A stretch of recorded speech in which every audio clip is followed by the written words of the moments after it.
What's up, YouTube? What's up, Facebook? Everybody, Smash Weights crew. So today is update number 2. I'm now just over 2 weeks into this cutting process of 12 weeks. And this morning I weighed 74.1 kilos. So I'm on track. And I want to take a moment just to clarify a question I had on my last update video where I said that I was going to be increasing my calories a little bit. Still not to maintenance or surplus, still going to be in a deficit. So when I was talking about NEAT in the last update video, that came to my mind because I'd realized that I was underestimating how many calories I needed, and as a result was dropping weight too quickly. And the problem with this is that if you come out of the gate too hot, you're going to burn out really soon. I'm not going to make it to that 12th week if I start at this much of a deficit. Slowly wins the race. You want to be the tortoise in this. You want to get to the finish line, right? The end goal is the goal. Not doing 2 weeks, not doing 3 weeks, not doing 4 weeks. I want to go the whole way. So I need to give myself a little bit of a break there. And it seems like I've recalibrated just about right because I'm now down a total of 1.5 kilos. And that's a little bit ahead of where I wanted to be, but it's pretty good. You can see where I'm looking at now. I'm starting to notice a few changes. There's a few more kind of striations in my shoulders. Pecs seem to be a little bit leaner in the middle. So beginning to see some of those visible changes, but I won't really see most of those until we're getting down to kind of the 7th, 8th, 9th, 10th, and 11th week. So that's why I've increased those calories. I want them for my energy. I want them for my workouts. What good is it if I'm in a huge deficit and don't have the energy to go to the gym and lose all my muscle, right? I'm still trying to get stronger. I'm still trying to hit a 210 kilo deadlift at 70 kilos body weight. So I've got to be mindful about that, and I've got to play the long game.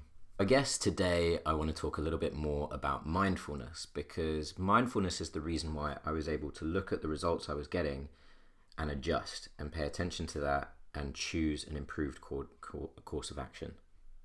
Course of action. Mindfulness is being present to the moment, and it means keeping the goal in mind when you're choosing what you're doing.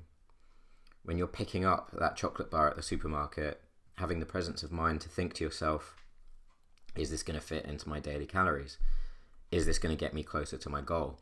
If you can answer yes to both of those questions honestly, then have the fucking chocolate bar. I don't care. It's not going to harm you if you've planned for it and accounted for it properly. But if you can't answer yes to those questions, you've got to put it back down. And it may be that you put the chocolate bar back down because you know that you're going to be fuller spending those calories somewhere else in your diet. And that's the game that you have to play with yourself. You have to think to yourself, if I choose this now, what is the knock-on effect going to be? Have the future in mind, in the present, at all times. Now, this can manifest in the strategies and the things that you use day to day. So personally, I like to leave the bulk of my calories for later on in the day because I find it much easier to wait for something than to have something and then rely on my discipline to not overeat. If I were to eat 1,500 calories first thing in the day, I'd find it really hard to not have my normal big dinner later in the day. Whereas if I just eat 500 calories in the morning, I'm happy to wait knowing that I've got something really good to look forward to in the evening.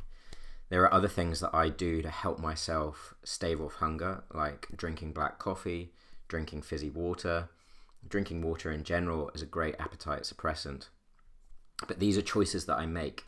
So if I'm hungry or if I'm bored and I'm thinking I want to snack on something, then I make the choice to have that black coffee or that water instead. And again, you've got to understand you as a person. So I don't drink coffee after midday most of the time. Sometimes on a Sunday I do, because I know that it affects my sleep. And if my sleep's affected, then my decision making the next day is worse. And regardless of whether or not you think you are just fine on reduced hours sleep, everybody makes worse decisions when they're tired. So making the decision to have coffee early in the day, eat later in the day, and get a good night's sleep is all about the fact that tomorrow that's going to put me in the best position to be in to continue my success and to continue moving forward to my goal. How I want you to get a feel for this is to run an experiment. I want you to log everything you do as you do it. And if you want to, you can email me while you're doing this, andrew@smashweights.com. Send me an email every single time you eat something. Don't tell me what you're going to eat. Don't tell me what your plan is. Tell me what you are having in the moment. Be present in the moment. Or you can just do it to yourself, or find an accountability buddy, somebody who's willing to be spammed by you as you're doing that. I've run this experiment with some of my clients, and I found that to begin with, they would tell me their intentions, and then they'd tell me, oh, actually, this is what I really had instead. And it meant that I was able to see patterns. So for example, one of my clients, she told me that she was going to have half a tin of tuna and a sandwich or something like that for lunch. And then later she told me that actually she just had the half a tin of tuna, but then she had 3 scoops of ice cream. So my reply was, fuck a half tin of tuna, have 2 tins of tuna, have a nice big sandwich, have something filling for lunch, set yourself up so that you're in a position where you're not craving ice cream later on, where you're full, where you've got the satiety to carry you through. It meant that they were able to directly see how their actions were causing their present state of fitness, of looks, of weight, of whatever it is. You are a reflection of all of the choices that you've made to this point, whether or not you were present to them or not.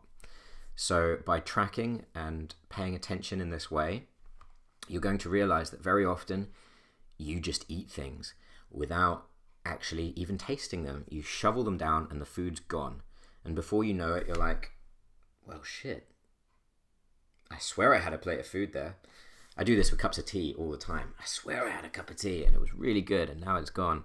But if you actually take the time to enjoy it, you're less likely to want to have something else afterwards, because you've gone through the mental process of understanding, I've eaten this food is good for me, this food is enough for me, I don't need anything else, my next meal is at such and such time. Pretty simple to understand, but it is going to be a challenge for you at first, and you will catch yourself having eaten something and then gone,